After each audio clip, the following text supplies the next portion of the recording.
Ah, ça, ce sont des cris de victoire. Alléluia. Cris de victoire. C'est bon, c'est bon, c'est bon. C'est bon.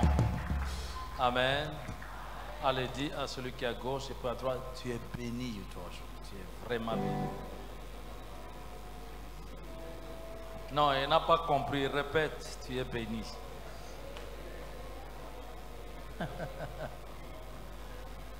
Alléluia.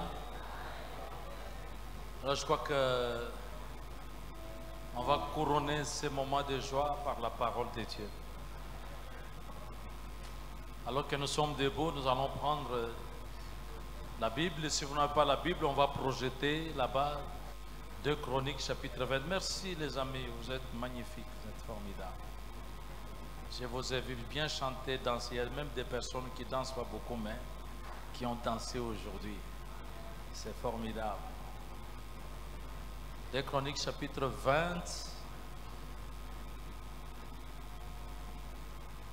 On va faire une longue lecture, donc vous n'avez qu'à suivre le tableau. Vous savez, la parole de Dieu, quand on lit et que tu es touché, tu peux crier Amen, parce que tu sens déjà que Dieu te parle. 2 Chroniques chapitre 20. Après cela, les fils de Moab et les fils d'Ammon, oui, et avec eux, les Maonites marchèrent contre Josaphat pour lui faire la guerre. On veut en informer Josaphat en disant: une multitude nombreuse s'avance contre toi depuis l'autre côté de la mer, depuis la Syrie, et ils sont à Hatzson Tamar, qui est En-Gedi. Et dans sa frayeur, Josaphat se disposa à chercher l'Éternel, et il publia un jeûne pour tout Juda. Juda s'assembla pour invoquer l'Éternel, et l'on vint de toutes les villes de Juda pour chercher l'Éternel. Josaphat se présenta au milieu de l'assemblée de Juda et de Jérusalem, dans la maison de l'Éternel devant le nouveau parvis. Et il dit: Éternel Dieu de nos pères, n'es-tu pas Dieu dans les cieux? Et n'est-ce pas toi qui domines sur tous les royaumes des nations? N'est-ce pas toi qui as en main la force et la puissance et à qui nul ne peut résister? N'est-ce pas toi, notre Dieu, qui a chassé les habitants de ce pays devant ton peuple d'Israël et qui l'a donné pour toujours à la postérité d'Abraham qui t'aimait? Ils l'ont habité et ils ont bâti un sanctuaire pour ton nom, en disant: si nous survient quelque calamité, l'épée, le jugement, la peste ou la famine, nous nous présenterons devant cette maison et devant toi, car ton nom est dans cette maison, et nous crierons à toi du sein de notre détresse, et tu exauceras et tu sauveras. Maintenant, voici les fils d'Ammon et de Moab, et ceux de la montagne de Séhir, chez lesquels tu n'as pas permis à Israël d'entrer quand il venait du pays d'Égypte, car il s'est détourné d'eux et ne les a pas détruits. Les voici qui nous récompensent en venant nous chasser de ton héritage dont tu nous as mis en possession. Ô notre Dieu, n'exerceras-tu pas tes jugements sur eux? Car nous sommes sans force devant cette multitude nombreuse qui s'avance contre nous et nous ne savons que faire. Mais nos yeux sont sur toi. Tout Juda s'est tenu debout devant l'Éternel avec leurs petits-enfants, leurs femmes et leurs fils.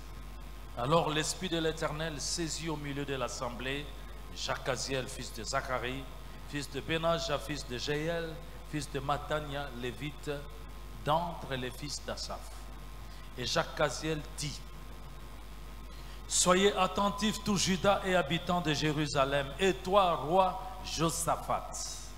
Ainsi parle l'Éternel: ne craignez point et ne vous effrayez point devant cette multitude nombreuse, car ce ne sera pas vous qui combattrez, ce sera Dieu. Demain, descendez contre eux, et ils vont monter par la colline de Tis, et vous les trouverez à l'extrémité de la vallée, en face du désert de Jéruel. Vous n'aurez point à combattre en cette affaire. Présentez-vous, tenez-vous là, et vous verrez la délivrance que l'Éternel vous accordera. Juda et Jérusalem, ne craignez point et ne vous effrayez point. Demain, sortez à leur rencontre et l'Éternel sera avec vous.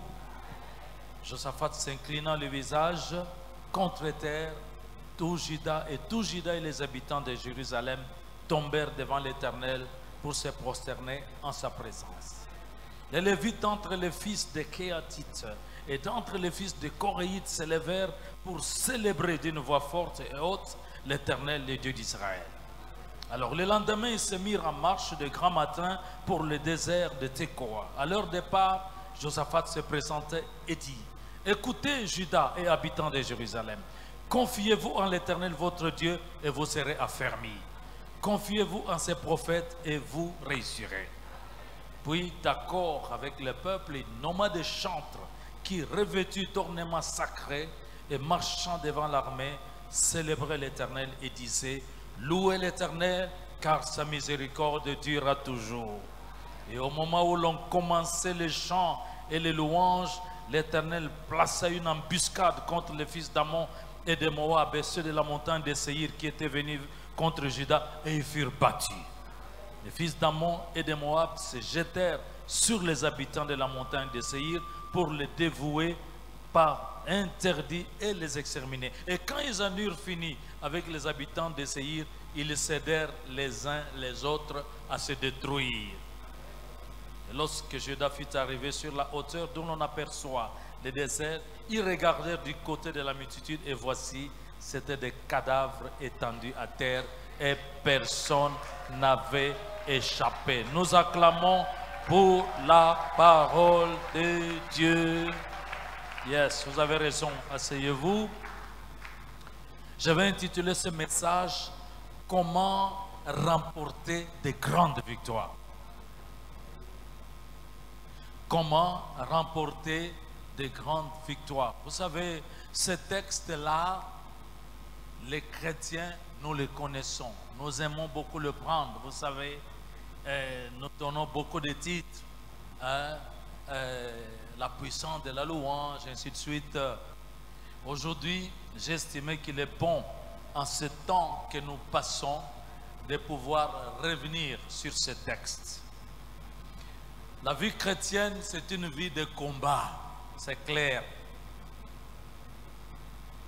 Les combats des enfants d'Israël, si vous regardez bien la Bible, les grands combats, les puissants combats, se sont déroulés dans la terre même promise, alors qu'ils étaient entrés. Pas surtout dans le désert, mais dans la terre promise. S'il en est de même pour nous, les enfants de Dieu. Parce que nous, notre terre promise, c'est le royaume de Dieu. Quand nous sommes nés de nouveau, que nous sommes convertis, nous sommes rentrés dans le royaume de Dieu. Et c'est dans le royaume de Dieu que nous expérimentons la vie de combat, les victoires dans nos combats. Donc, les combats, c'est normal pour les enfants de Dieu. Ne soyez pas étonnés et ne trouvez pas étrange et ne vous plaignez pas pour dire « je suis tout le temps attaqué, je suis tout le temps attaqué ». Les attaques contre le peuple de Dieu sont des attaques incessantes. Mais l'avantage que nous avons, nous ne combattons plus pour la victoire, mais nous combattons dans la victoire. Parce que nous sommes plus que vainqueurs. La grande victoire a été remportée et nous expérimentons les acquis de la croix de Jésus-Christ. On a entendu Amen des victorieux. Voilà. Et c'est ça. Parce que le Seigneur les avait prévenus. Vous allez entrer dans ces pays-là.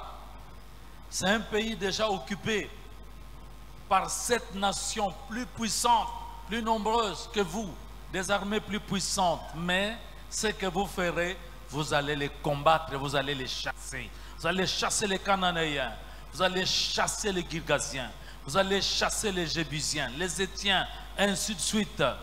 Toutes ces 7 nations avec des armées plus puissantes que vous. Vous allez le faire. Pour nous les enfants de Dieu, la Bible est claire. Et Paul a bien dit aux enfants de Dieu, Éphésiens 6, verset 12, « Car nous n'avons pas à lutter contre la chair et le sang, mais nous avons à lutter contre les dominations, contre les principautés, contre les esprits méchants dans les lieux célestes. » Donc, la lutte, c'est nous. C'est notre affaire. Nous avons à lutter, à lutter. C'est normal. Ne trouvez pas ça étrange, s'il vous plaît. Pourquoi tous ces combats? Ce sont des combats, des guerres spirituelles. Comme Paul le dit, nous n'avons pas à combattre contre ce qui a la chair et le sang. Mais c'est contre une organisation spirituelle. Sachez, enfants de Dieu, quelle que soit la forme de combat que nous avons, que vous rencontrez, ces combats sont avant tout spirituels. Parce que c'est cette nouvelle nature qui est en nous, cette nature divine qui est mise à l'épreuve.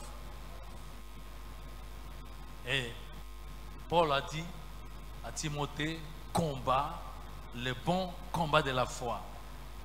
Est-ce qu'on n'a jamais entendu parler d'un bon combat? Le combat, c'est dur, c'est le sang, ainsi de suite. Mais pour nous, il est dit des bons combats. Parce que c'est le combat de notre foi. C'est ça. Jésus a connu cela immédiatement après son baptême d'eau. Après le baptême du Saint-Esprit, l'Esprit de Dieu l'a conduit au désert. Pourquoi? Pour être tenté par le diable, pour être éprouvé par le diable. Vous serez toujours conduit aussi pour être éprouvé. Votre foi sera toujours éprouvée. Ne soyez donc pas troublés pour cela. C'est tout à fait normal. Alors, maintenant, moi je parle aujourd'hui des grandes victoires. Parce qu'il y a victoire et victoire, il y a combat et combat. En tout cas, l'une des armes les plus terribles que notre ennemi utilise, c'est la peur. C'est de semer la peur dans nos esprits. Et pour cela, le diable est prêt à impressionner les enfants de Dieu. Impressionner, j'ai dit pour semer la peur et même pour semer le doute. L'objectif qu'il poursuit, c'est d'amener les enfants de Dieu à faire naufrage par rapport à leur foi. C'est clair. Il va impressionner. Vous voyez, souvent c'est un combat inégal. Regardez, depuis l'Égypte, vous avez d'un côté Pharaon. Pharaon était donc le roi le plus puissant de la terre.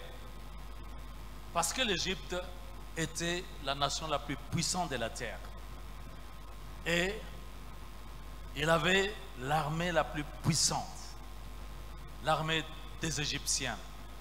Alors, de l'autre côté, vous avez les enfants d'Israël, des esclaves, sans armement. Et comment sortir de cette situation? Je parle aujourd'hui des situations impossibles, des combats impossibles à remporter de façon humaine, humainement parlant. Ce n'est pas possible. C'est comme ça qu'il le fait, ça, qu'il le fait. Regardez, lorsque Dieu leur promet la terre promise, Moïse envoie les espions. Qu'est-ce qui impressionne ces espions? Ils avaient pourtant là devant eux la terre promise, une réalité que Dieu ne ment pas. Ce qu'il promet, c'est réel. Ils voyaient la terre promise, mais Satan leur présente des géants, les fils d'Anak. Et tout d'un coup, ce qui les impressionne et qui leur fait peur, c'est la présence des géants, des fils d'Anak. Et ils ont découragé le peuple de Dieu dans le désert à cause de simplement ces fameux géants. Parce qu'eux se sont même dit, nous étions comme des sauterelles en face de ces géants, ces fils d'Anak. C'est ce que l'ennemi fait. Le combat est souvent inégal quand vous le regardez comme ça. Vous voyez Goliath en train de faire trembler l'armée d'Israël, s'il vous plaît. Pourquoi? Parce que Goliath était impressionnant à le voir. Il était grand de taille, bien bâti, et même les armes qu'il utilisait, c'était des armes lourdes. rien que la lance, rien que le bouclier, même sa tenue de combat, c'était impressionnant. Et puis, lorsqu'il demande qu'on lui présente quelqu'un qui va combattre pour lui, qui va là-bas, c'est un petit bout d'homme, un jeune garçon, le petit David.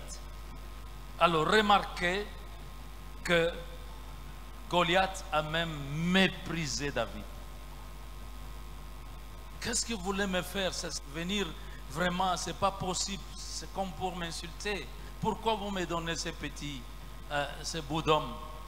Hein? Je vais juste couper sa tête et la donner aux oiseaux du ciel. C'est ça le combat auquel nous avons à faire. Des combats, je parle des combats inégaux. Et c'est ça qui se passe. Vous voyez, quelqu'un se trouve dans une situation compliquée, difficile, malédiction générationnelle. Chez nous, dans notre famille, c'est comme ça.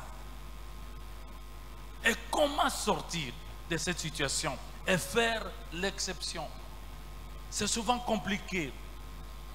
Les médecins nous disent, pour cette maladie, il n'y a pas de solution. Des maladies qui nous troublent, nous n'avons pas de solution. Comment m'en sortir? Des situations pareilles, de nouvelles terribles qui vous arrivent. Le décès d'un parent proche, quelqu'un qui était votre soutien. Comment je vais m'en sortir? C'est des situations compliquées, des nouvelles qui terrorisent. Quelqu'un peut être en train de passer par une situation humainement impossible pour s'en sortir. Et le diable est content et il y a un abattement qui peut arriver, un découragement pour dire ce n'est pas possible, c'est trop tard. C'est cela. Et les enfants d'Israël étaient exposés à ça. 3 grandes nations, 3 armées réputées puissantes. L'armée des fils d'Ammon, l'armée des fils de Moab, l'armée de ceux de la montagne de Séhir. Et Josaphat était au courant de leur réputation, de leur puissance. Donc quand on lui a apporté la nouvelle, nous sommes encerclés. Nous sommes encerclés, c'était la panique. Même le roi Josaphat, la Bible nous dit, il a ressenti de la frayeur. Il a ressenti de la frayeur. Mes amis, c'est ce que l'ennemi fait. Je parle de ces choses au moment même où notre nation, la République démocratique du Congo, passe par une situation semblable. C'est parce qu'on a déjà vécu une histoire comme ça. Maintenant que nous sommes en train de comprendre, nous nous rendons compte que ce pays, notre pays, est combattu par le monde entier. Le monde entier.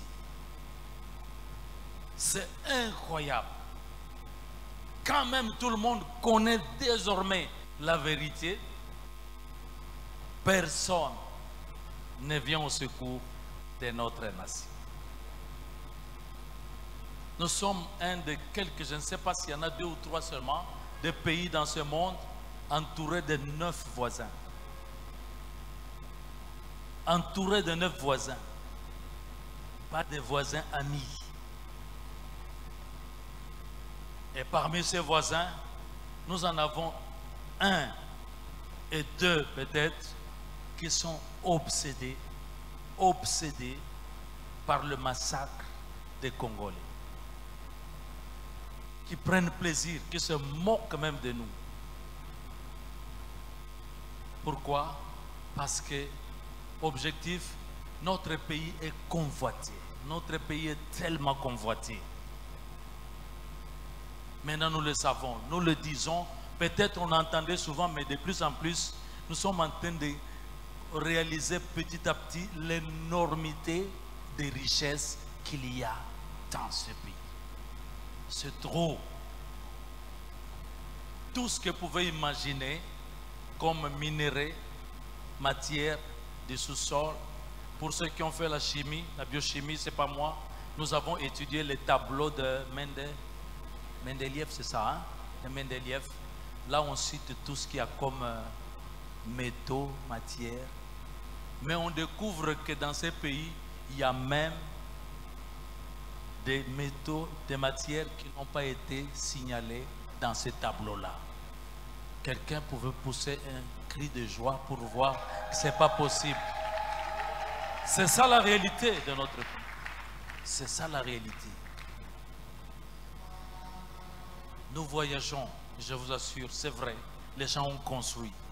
Mais sur le plan de la beauté, de la richesse de la nature, je ne sais pas combien de pays comme ça. C'est tellement impressionnant. Que ce soit les paysages, tout. Les choses que les autres n'ont pas. Il y en a qui sont obligés de faire des forêts artificielles. Même des rivières artificielles. Et ils font des randonnées, ils gagnent de l'argent avec ça. Nous n'avons pas besoin de ça. Tellement les fleuves, les rivières. Incroyable. Et je vais vous dire, les voisins, surtout de l'autre côté là, ne sont que, et vous le savez, ce ne sont que des instruments qu'on utilise encore. Parce qu'eux, ils veulent aussi profiter pour voir comment ils peuvent prendre même une partie, un petit territoire. Sachez que par exemple, rien que là-bas, Minembwe, on dit que rien que cette partie-là, si on coupe ça, on peut faire de cette partie-là un petit pays très très puissant à cause de ce qu'il y a dans le sous-sol. Les autres, nos ennemis, connaissent mieux ce qu'il y a dans notre sous-sol que nous-mêmes. Parce qu'ils ont les moyens, à partir d'en haut, pour faire la prospection, pour savoir qu'est-ce qu'il y a dans ça. Et ils savent.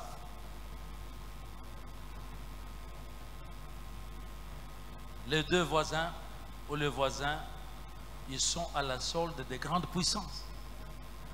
Nous sommes en train de l'apprendre, non, nous le savons, ce n'est plus un mystère. Tout ce que vous entendez comme puissance occidentale. C'est pourquoi vous entendez, aucun pays n'arrive à donner des ordres aux voisins pour dire évacuer. Parce qu'il y avait une guerre en 2013, il a suffi qu'un chef d'État américain dise, chut, monsieur PK, vous connaissez PK? PK, arrêtez, récupérez vos M23. C'était fini. Mais cette fois-ci, personne. Personne. C'est une histoire incroyable. Incroyable. Et au-dessus de ces puissances occidentales, ça vous étonne, il y a les multinationales. Les multinationales, ce n'est pas des pays. Mais ce sont des puissances financières. Je vais vous donner un exemple d'une multinationale Total. Total. Vous allez à la station Total, non? Multinationale, ça veut dire que ce sont des grosses entreprises qui sont partout dans le monde. Vous dépendez d'eux. Et c'est des milliards, des milliers de milliards en termes de puissance financière. C'est eux qui dirigent même les dirigeants. Ils peuvent faire et défaire des régimes. Parce que quand ils ont vu quelque chose de bon chez vous, ils vont tout régler de manière à ce que leur problème, ils ont beaucoup d'argent, mais ils veulent prendre vos richesses presque gratuitement. Presque gratuitement. Ils ne veulent pas les taxes. Ils ne veulent pas les taxes. Et quand notre chef d'État dit, ok, venez, mais on va traiter gagnant-gagnant, ça sort comme une provocation.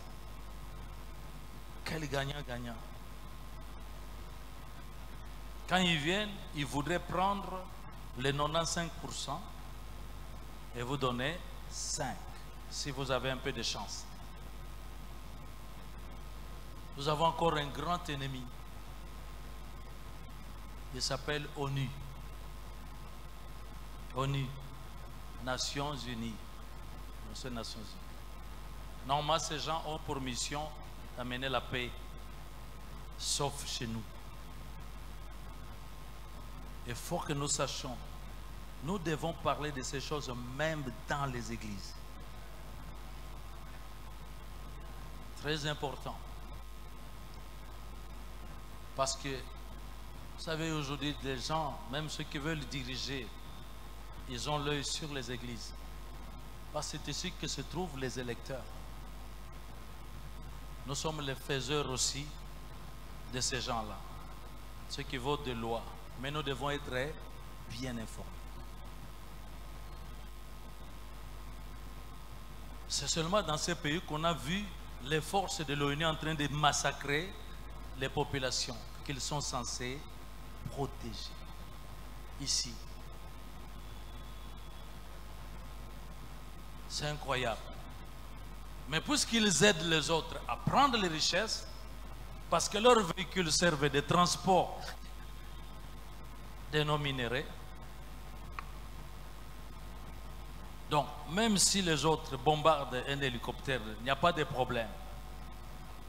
Mais nous,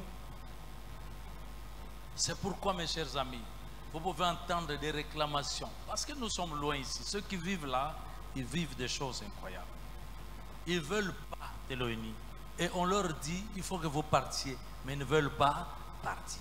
Et vous disent, non, ça va y aller graduellement. Et ils ne veulent pas vous dire combien de temps ça va prendre. Parce qu'ils ont une mission spéciale. Cette mission qu'ils ont n'est pas pour notre bonheur, chers amis.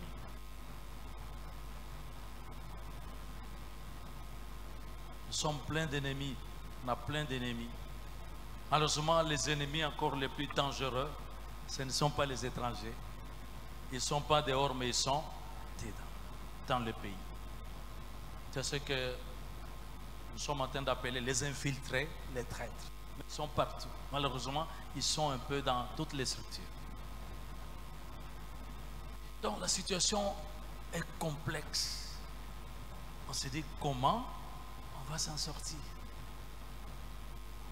On nous dit, hey, débrouillez-vous, équipez-vous, formez votre armée. Achetez des armes. Et quand on achète, on intercepte, je ne sais pas si c'est un bateau ou un avion qui a mené les armes ici. On a dit, pas en RDC. Alors, est-ce que vous comprenez? Je parle de notre pays, mais je parle des situations. Si quelqu'un peut vivre une situation comme ça, les combats que tu mènes, peut-être dans ta propre famille, tu n'as pas la force, tu ne peux pas t'en sortir. Mais moi, je suis ici pour vous montrer que si c'est impossible, humainement parlant, mais c'est possible avec notre Dieu qui s'appelle l'Éternel des armées. Et je crois qu'il mérite que nous puissions l'acclamer parce qu'il va le faire. Il va le faire. Alors, quelques stratégies pour sortir de là. Pourquoi je dis grande victoire? Parce que les défis sont grands. Plus le défi est grand, plus la victoire doit être grande. Mais ne vous en faites pas, nous avons un Dieu grand et tout puissant. Prise de conscience. Première stratégie, prise de conscience de notre identité et de notre héritage. Notre identité. Alléluia. Mets ta main comme ça, dis mon identité. Ça, c'est le fond. Parce que déjà, à ce niveau-là, quand il y a prise de conscience de qui on est, c'est déjà un pas vers la victoire. Ces gens-là savaient qui ils étaient, les enfants d'Israël. Ils étaient le peuple de Dieu, choisi parmi toutes les nations. Mais nous sommes plus que les enfants d'Israël. Mes amis, nous sommes enfants de Dieu. Je suis enfant de Dieu. Tu es enfant de Dieu. Pas n'importe quel Dieu. Le Dieu qui a fait les cieux et la terre. Je suis enfant du Dieu Tout-Puissant, à qui personne ne peut résister. Alléluia. Je suis enfant de Dieu, celui qui est appelé Alpha et Oméga. Quand il commence quelque chose, il le termine. Je suis enfant de ce Dieu qui s'appelle fidèle. Il est fidèle. Alléluia. Ce qu'il a promis, il va le faire. Je suis enfant de Dieu dans tous ses attributs. Je suis enfant de Dieu, Jéhovah Rapha, le Dieu qui nous guérit de tout. Je suis enfant de Dieu, Dieu Jéhovah Tsidken, le Dieu qui fait justice. Est-ce que vous entendez? Le Dieu qui est le juge suprême, le Dieu qui est notre avocat, mon avocat. Je prends conscience de ça. Ça me rend inébranlable. Je suis enfant de Dieu, Jéhovah Roy, l'Éternel, bon berger. Je sais et je peux crier comme David, l'Éternel est mon berger, je ne manquerai de rien. Et même dans la vallée de l'ombre de la mort, je ne crains aucun mal, parce que c'est juste une ombre. Il va me sortir de là. Est-ce que quelqu'un est avec moi? Je suis enfant de Jéhovah El Elyon, le Dieu qui est très haut. Donc quand je suis avec lui, lui et moi, nous regardons les ennemis en dessous. Les ennemis deviennent le marche-pied. Vous avez entendu la parole qu'il a dite là? Vous tenez-vous là et vous allez regarder la délivrance que l'Éternel va opérer. Alléluia. Est-ce que j'ai vu quelqu'un qui est révolté, qui comprend, qui peut se lever pour dire « Je suis enfant de Dieu » Est-ce que tu peux pas acclamer fortement parce que tu n'es pas n'importe qui? C'est ça ton identité.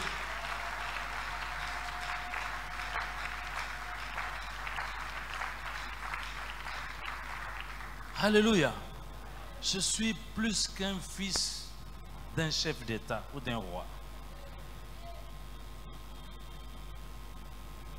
Nous sommes ensemble.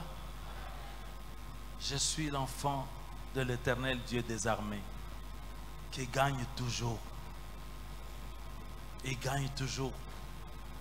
Il a gagné à la croix et il a fait de nous de plus que vainqueurs.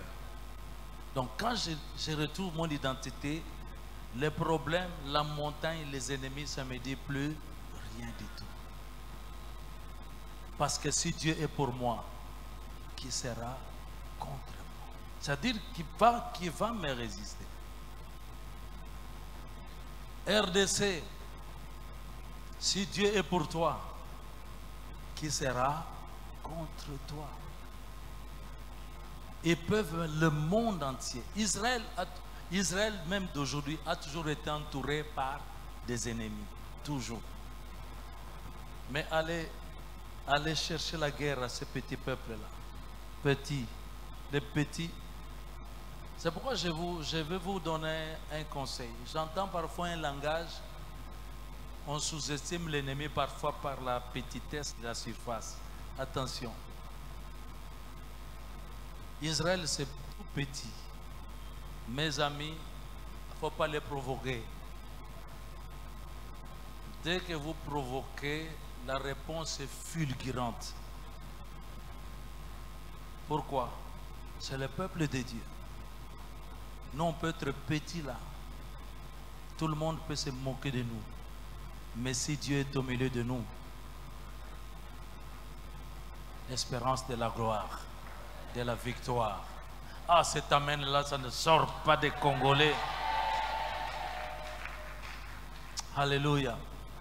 la prise de conscience. Ça amène la détermination aussi. Je crois que vous regardez avec moi les réseaux sociaux, il y a quelque chose qui me touche. La détermination des soldats, des militaires au fond. On voit un militaire qui parle, qui dit qu'on me donne seulement les armes, je vais rentrer même moi-même dans ces pays-là. Ça, c'est la détermination. Dès que le chef d'État lance un appel à la mobilisation, hey, je ne sais plus à combien on est aujourd'hui comme des recrues de l'armée. Mais il y a un mouvement incroyable de la jeunesse pour rentrer dans l'armée. J'ai dit tout à l'heure que si j'étais encore dans cette jeunesse-là aujourd'hui, moi je serais rentré dans l'armée en ce moment-ci. Très sincèrement. C'est pourquoi moi je viens lancer encore un cri, ces jeunes, à rentrer dans l'armée. Et les jeunes me regardaient comme ça. Est-ce qu'il y a la jeunesse dans cette église? Je ne vous ai pas entendu. Je ne vous ai pas vu. Non, je ne vous vois pas. Non, vous devez vous lever pour qu'on vous voie, que l'église vous voit. Regardez la jeunesse. Attendez un peu, restez debout. Est-ce que vous savez que la façon dont les jeunes sont en train d'aller se faire recruter, ça fait peur à l'ennemi? Ça fait peur, je vous dis, ça fait une peur terrible. Terrible. Ça ne m'étonnerait pas qu'à cette date, on ait dépassé les 10 000. Hein? Entre-temps, le projet pour l'année prochaine, c'est 18 200. Mais avant même qu'on termine l'année, on est déjà très. Ça veut dire qu'ici, ce pays, mes amis, on a une population, la grande population ici, c'est la jeunesse. Si vous voulez voir les vieux aller en Europe, t'as habité, papa. Moi, quand j'étais en Belgique, là, je voyais des vieux, je me demandais où étaient les jeunes. Mais nos populations ici, c'est la jeunesse. Ça fait peur à l'ennemi. Alléluia. Ça fait peur. Et d'ailleurs, même si vous ne voyez ceux qui sont encore un peu plus jeunes, je crois qu'une loi finalement sera votée qu'après les études secondaires, formation militaire obligatoire. C'est bon. Je ne sais pas quand vous voyez l'armée, qu'est-ce que vous voyez? Vous voyez simplement que c'est qu'un soldat qui va là-bas, on tire sur lui, il meurt. Non. Et il faut des intellectuels pour rentrer dans l'armée. Ça me fait la joie quand j'écoute maintenant des officiers, des militaires, des généraux qui parlent un bon français. Les choses changent. Hein? Hey, vous avez déjà vu l'armée d'Israël? Regardez bien. Sale, c'est comme ça que ça s'appelle l'armée d'Israël. Sale. Cette armée redoutable, c'est parmi les armées les plus redoutables au monde. Regardez leur visage, vous verrez que c'est des enfants. Des jeunes filles, des jeunes garçons. Mais allez provoquer, vous allez vivre. La poudre, comment on dit, la poudre de guerre, c'est terrible. Alors moi, j'acclame pour notre jeunesse, notre armée. Merci, asseyez-vous. La détermination de tout un peuple, l'unité, la force des enfants d'Israël. Vous voyez, ils s'adressaient à tout Juda et à Jérusalem. Tous, et ils se sont assemblés. Il y a quelque chose que nous sommes en train de vivre. Dans ce pays, on n'avait jamais vécu ça. Je crois que les gens sont en train de revenir au patriotisme. Il y a un réveil pour la patrie, l'amour de la patrie. Les gens commencent à changer de langage. On avait tendance tout le temps à insulter Congolais, Congolais. Maintenant, les gens changent. Il y a une fierté. Et non seulement, je vous dis, lorsque on appelle à la mobilisation. Nous voyons même des opposants, des gens qui pouvaient attaquer, parler leur temps, passer leur temps à parler d'autres choses, des élections, autre choses. Maintenant, on voit même les opposants en train de répercuter les messages de la mobilisation de la masse. C'est une chose, tout ça, ça fait peur à nos ennemis. Parce qu'ils ont toujours joué sur la division. Maintenant, ces gens commencent à se regrouper, les gens commencent à se mettre ensemble. Ça, c'est quelque chose qu'on ne voyait plus. L'unité revient. L'unité revient. Autre chose, là-bas, ils avaient un roi. Quand Josaphat parlait, tout le monde obéissait. Aujourd'hui, mes amis, nous voyons une solidarité autour du chef. Nous pouvons être opposants, nous pouvons être de tel parti ou tel autre, mais nous avons un seul chef d'État, qui est le commandant suprême des forces armées de la RDC. C'est lui. Et l'ennemi sait. Et vous savez, je ne sais pas si vous faites attention, mais cet homme est en danger. Cet homme est en danger, on veut l'abattre, on veut l'assassiner, on veut le supprimer. On peut se demander d'ailleurs comment il a survécu jusqu'à aujourd'hui. Parce que ce monsieur s'est retrouvé déjà dans leur camp. Il a voyagé dans leur pays, il a été aux côtés. Donc ils avaient, comme ce sont des spécialistes, parce que les gens dont je parle, nos ennemis, sont des spécialistes pour assassiner, pour empoisonner, pour supprimer. Ils ont eu toutes les occasions, mais n'ont pas pu. Pourquoi? Ce n'est même pas la sécurité, parce qu'il y a des traîtres même autour, mais je crois que c'est la protection divine, chers amis. On ne meurt pas quand on veut mourir. On ne meurt pas quand les gens ont décidé que vous allez mourir. Surtout pour nous les enfants de Dieu, les peuples de Dieu. Nous ne mourrons que le jour où Dieu a décidé de nous prendre. Nous avons entendu Amen de la foi, c'est comme ça. Même Jésus, on voulait le tuer tout le temps, on le lapidait. Mais il échappait. Je vous ai raconté comment j'ai vu en Israël ce qu'on appelle le mont de précipice. Quand il a prêché dans cette synagogue de Nazareth, on l'a sorti de cette synagogue, on l'a amené sur la montagne. On voulait le précipiter en bas. C'est pourquoi ce mont-là s'appelle mont du précipice. Je suis allé là, j'ai regardé dans le fond là, j'ai dit tiens, quelle cruauté, quelle méchanceté. Mais on dit que le jour où on voulait le précipiter, il s'est glissé entre eux, il s'est échappé. Le Saint-Esprit te fera toujours glisser au milieu de tes ennemis. Tu ne vas pas partir le jour où ils veulent que tu partes. On a entendu Amen sur là. David savait. Il a dit, je vivrai. Autrement dit, je ne mourrai que quand Dieu voudra me prendre. Mais pour le moment, je suis encore là. Jusqu'à ce que je voie les œuvres de l'Éternel. Congolais, moi j'ai dit, Seigneur, fais-moi la grâce de continuer à vivre. Je vais voir les changements là. Les choses dont je parle là, je voudrais les vivre avant de partir. Dieu exauce aussi ce genre de prières. Hein? Siméon n'est pas mort, il a voulu voir le jour du Seigneur. Et il y a plus que des Siméon aujourd'hui. Il y a quelqu'un qui veut vivre ces choses. Parfois, vous, cette jeunesse, je vous envie parce que mes amis, à moins que nous ne changions de Dieu, mais si c'est ce même Dieu-là, c'est Dieu ici, le chef qui est là, il a fait alliance avec l'Éternel. En public, au stade. C'est une alliance qui a été faite. Dieu, c'est un Dieu qui respecte l'alliance. Combien de chefs d'État ont le courage de le faire dans ce monde? Combien? Moi, je ne fais pas la publicité, moi, je parle des choses de Dieu.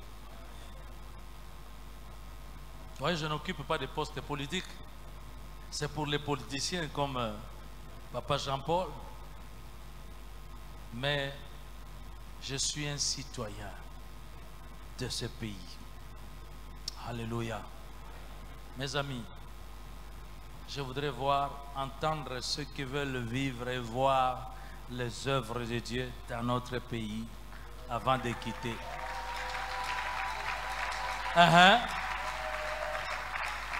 Qu'il te soit fait comme tu le veux, comme tu le désires.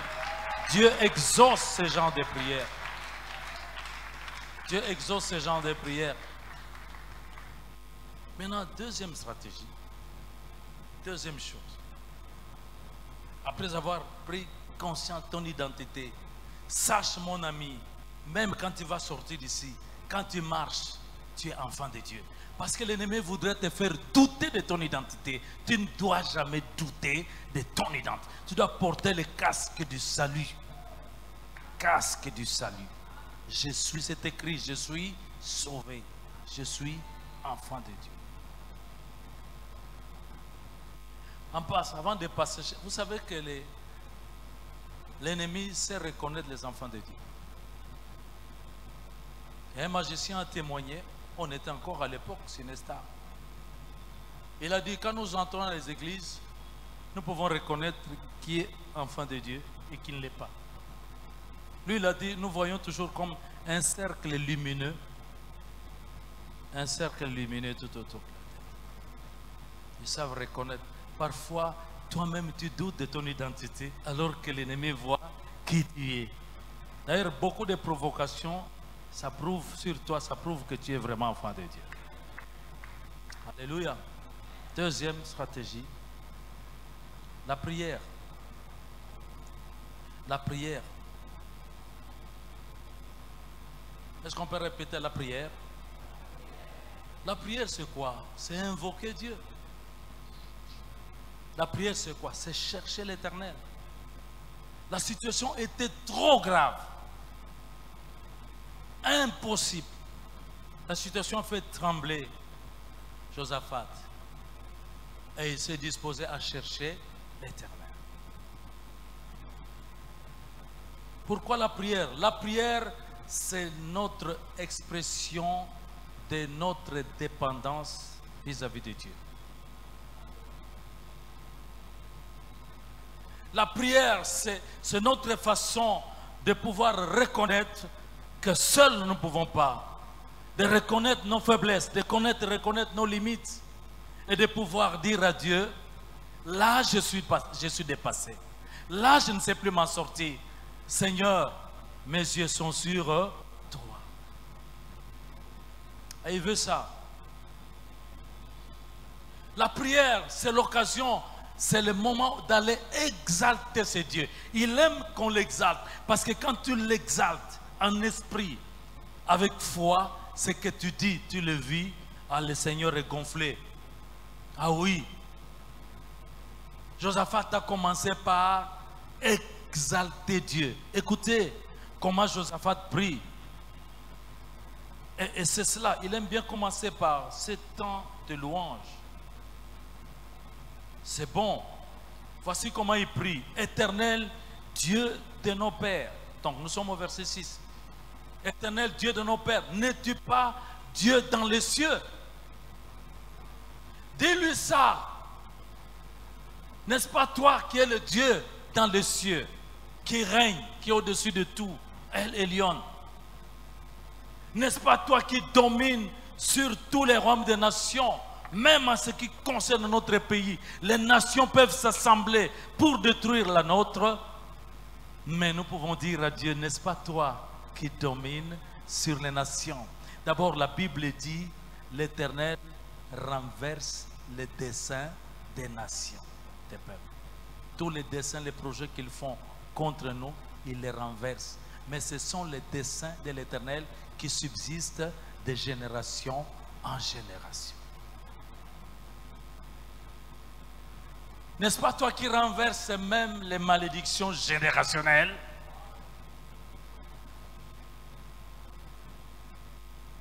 Éternel notre Dieu, n'est-ce pas toi qui as en main la force et la puissance et à qui nul ne peut résister? Qui te fait des problèmes? Quel est cet adversaire? Quelle est cette adversité?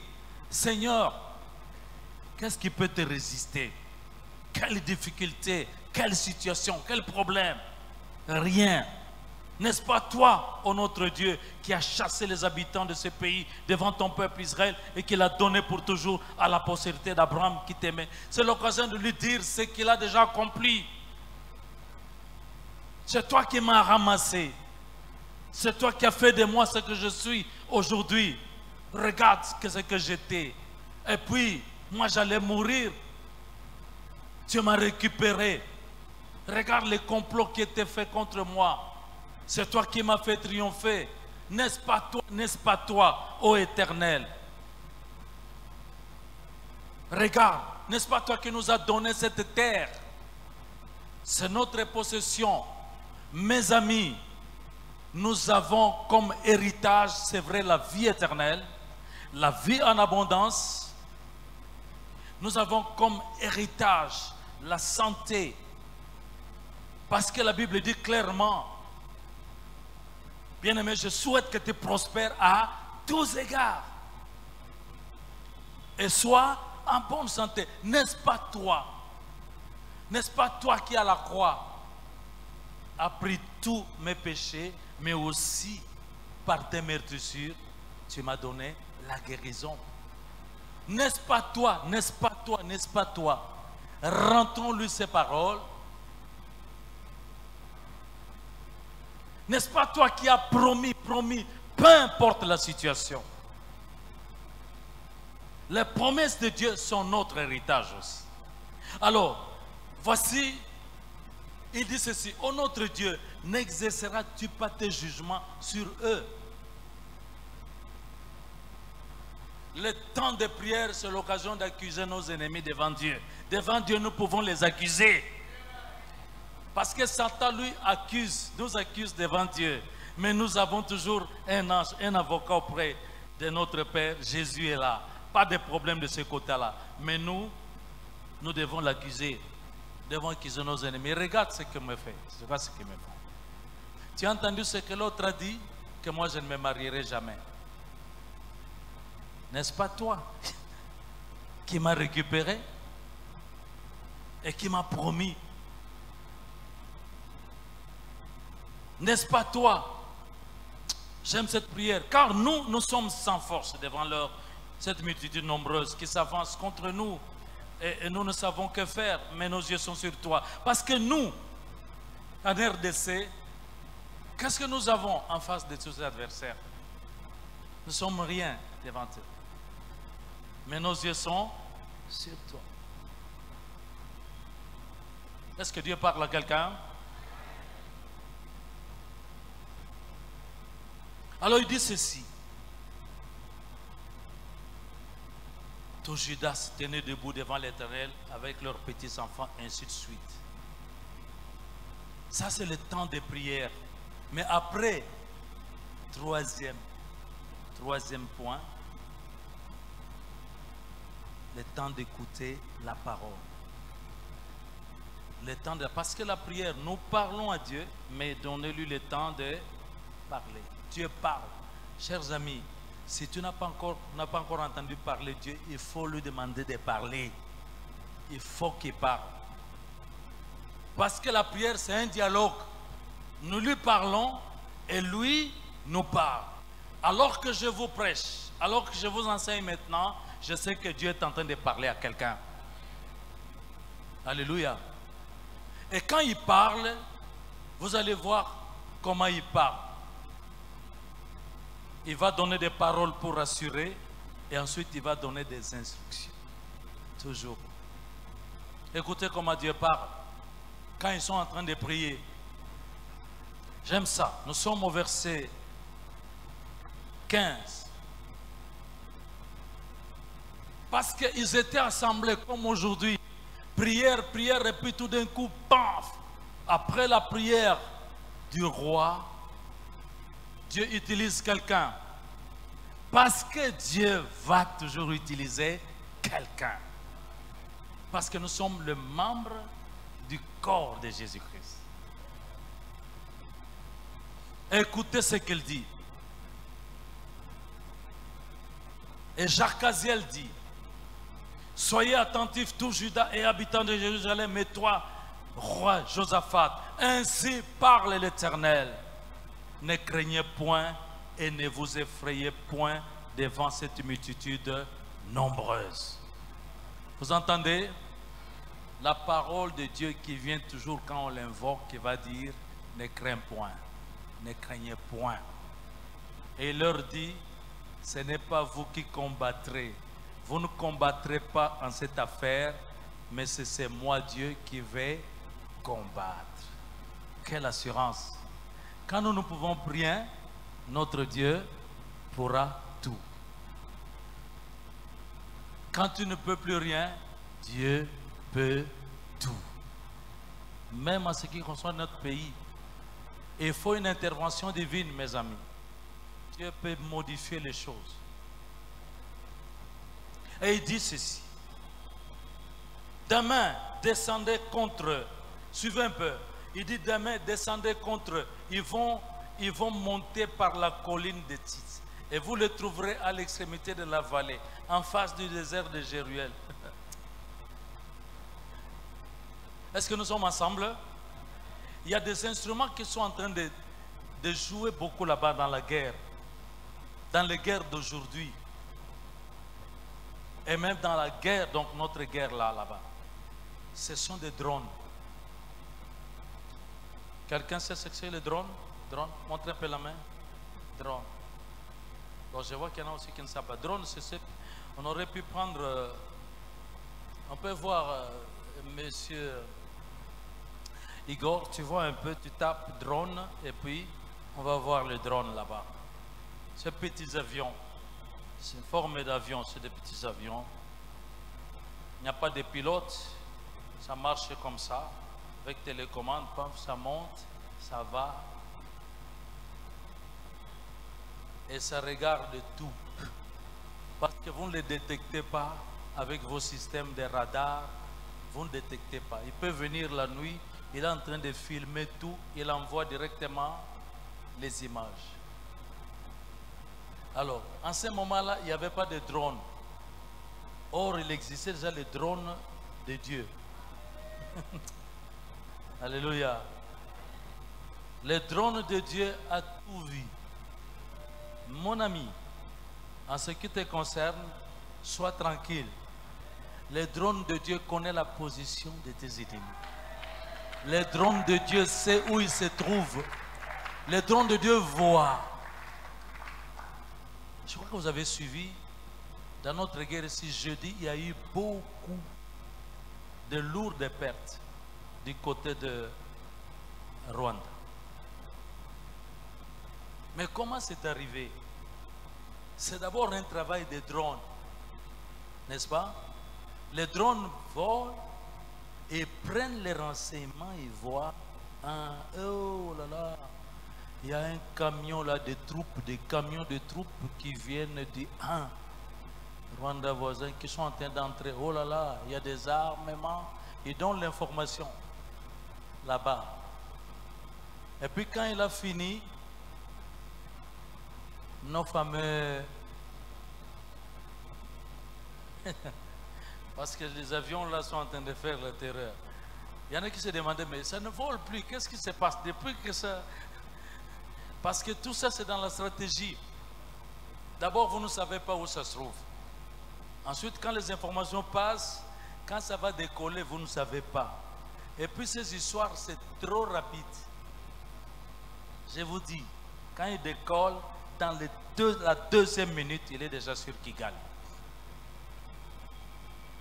Alors, quand il reprend les informations, il vient et ils ont saccagé.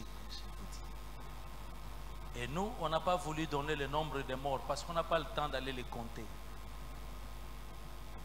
Mais bande kwanga mususu baleli matanga grave. Si vous entendez des positions parfois, des langages bouger un peu, ça cause des dégâts. Mes amis, nous avons les drones de Dieu. Alléluia. Parce que quand il prend les informations et quand il bombarde, c'est désastreux. vous n'avez pas à combattre en cette affaire. Mais vous allez voir ce que l'Éternel fait. Est-ce qu'on ne peut pas acclamer pour le Dieu qui connaît le complot? Si on forme des complots, il est au courant. Tout ce que l'ennemi prépare, il est au courant. Alléluia. Gloire au Seigneur. Vous savez, je disais au premier service que hier j'étais invité dans une manifestation, dans une salle là-bas aux affaires étrangères. C'est une surprise un peu comme en fête. On me dit venez, venez, venez, venez, c'est très important que vous soyez là. Et puis j'arrive là, on est en train de nous donner des diplômes de mérite. Mérite, c'est des histoires des droits de l'homme ou des choses comme ça. On était là avec des politiciens, des députés, certains hommes de Dieu, tout ça. Et nous, on était là-bas. On m'a mis à côté là. Nous avons voulu que vous soyez là parce que nous voulons vous donner. Ah, moi, je dis c'est bon. Donc, je suis comme un ambassadeur de la paix, quelque chose comme ça, pour les droits de l'homme. Oui, parce que nous donnons la parole pour la paix. Et on a donné un grand diplôme avec un turban là. Je disais que j'aurais dû apporter ça ici. Mais ça m'a touché de voir comment maintenant on parle, l'amour du pays. On parlait, il y avait des représentants de l'armée, de la police. À un moment donné, je crois que je devais intervenir. J'ai intervenu pour commenter sur des interventions qu'un homme de Dieu avait dites. Et puis après, on m'a demandé de prier pour l'armée. Alors, il fallait que c'était un général là qui était là, qu'il vienne toucher le drapeau et que je puisse faire des déclarations sur notre armée. Je me rappelle seulement que pendant que j'ai prié, j'ai dit ceci: Seigneur, peu importe l'état de notre armée, déjà, on nous empêche d'acheter des armes. Il n'y a pas de problème. Mais je prie pour une armée des exploits. Comme David. David,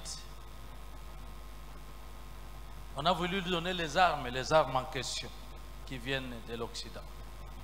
Des armes. Il a porté, il a trouvé que c'était trop lourd, il a laissé ça. Il a repris sa lance de pierre. Mais avec sa lance de pierre, la mini-pierre, le géant Goliath est tombé. Seigneur, rien qu'avec les armes que notre armée possède, j'ai pris pour que cette armée opère des exploits. Parce qu'avec Dieu, nous ferons des exploits. Ce sont les victoires de l'Éternel. Les Goliaths peuvent être là, peu importe le nombre, mais nous avons des boulets, des pierres, la parole et l'intervention miraculeuse de Dieu. Alors, est-ce que ces gens qui me regardent ont vraiment la foi? S'ils croient que ce que je dis c'est possible, alors qu'ils puissent vraiment acclamer pour sa gloire lui. C'est possible. C'est possible. Je vais vous dire, même dans vos propres combats, alléluia, nous avons, je sais que nous avons, les armes que nous utilisons ne sont pas des armes conventionnelles. Nous avons des armes puissantes par la vertu du Saint-Esprit. Les ennemis vont tomber.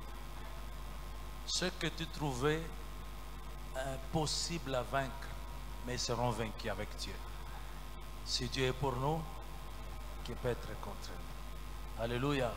Et si Dieu est pour toi, et si Dieu est pour la RDC, ça veut dire que nous sommes plus que vainqueurs. Moi, je parle de grandes victoires. C'est pour nous. Nous avons raison de l'acclamer. Alléluia.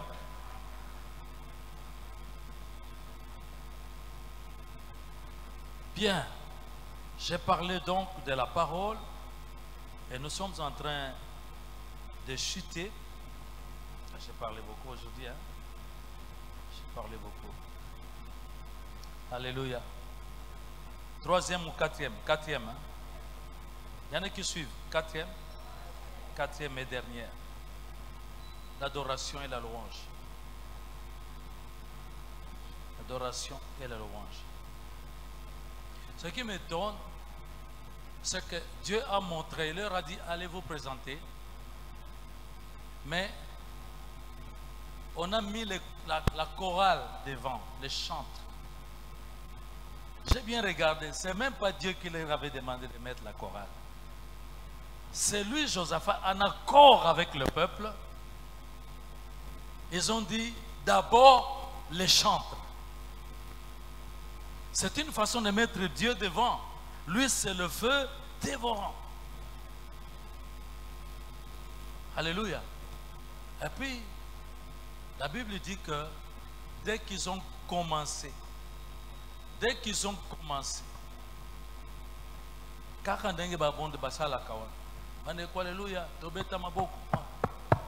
commence. Yahweh na Bibele, Yahweh sans violence. Oh, à peine on commençait, enfin l'Éternel s'élève, il commence déjà à combattre. La confusion est rentrée dans les camps de l'adversaire.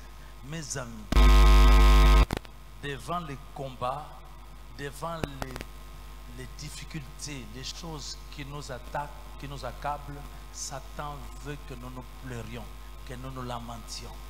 Mais quand nous nous mettons à chanter, ça crée le trouble de l'autre côté. Ça crée le trouble. C'est-à-dire, ce n'est pas ce que j'attendais. Et on est parti dans la louange. C'est dans ce moment-là que l'Éternel s'élève et il va travailler comme Éternel des armées. La confusion est rentrée là-bas. Ils ont commencé à... avec moi. Quelque chose venait de se passer vers la frontière quelque part. Si c'est Rubavu là. On a montré que c'est un soldat congolais qu'on a tué. Mais les Congolais ont regardé. Non, en tout cas, nous on a fait la présence. Ici, tout le monde est présent. On a découvert la vérité. Il y a eu un conflit entre eux. Ils commençaient à s'entretuer.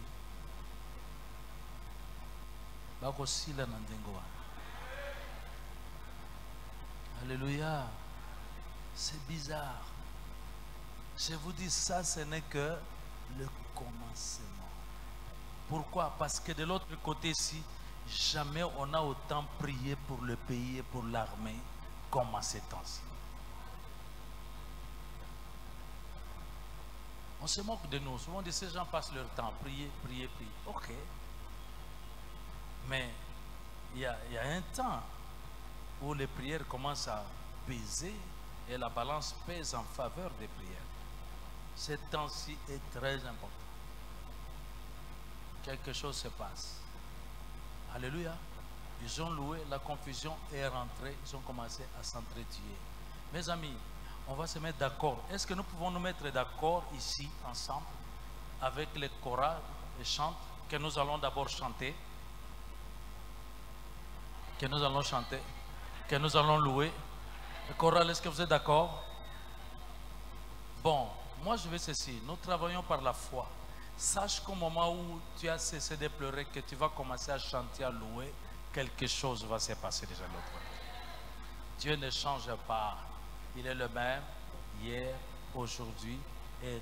Et tu vas louer ton Dieu en fonction des grands défis qui se passent, mais surtout en fonction du grand Dieu que tu sais, que tu connais. Amen. Bon, allez, que l'église acclame alors que les chantres montent.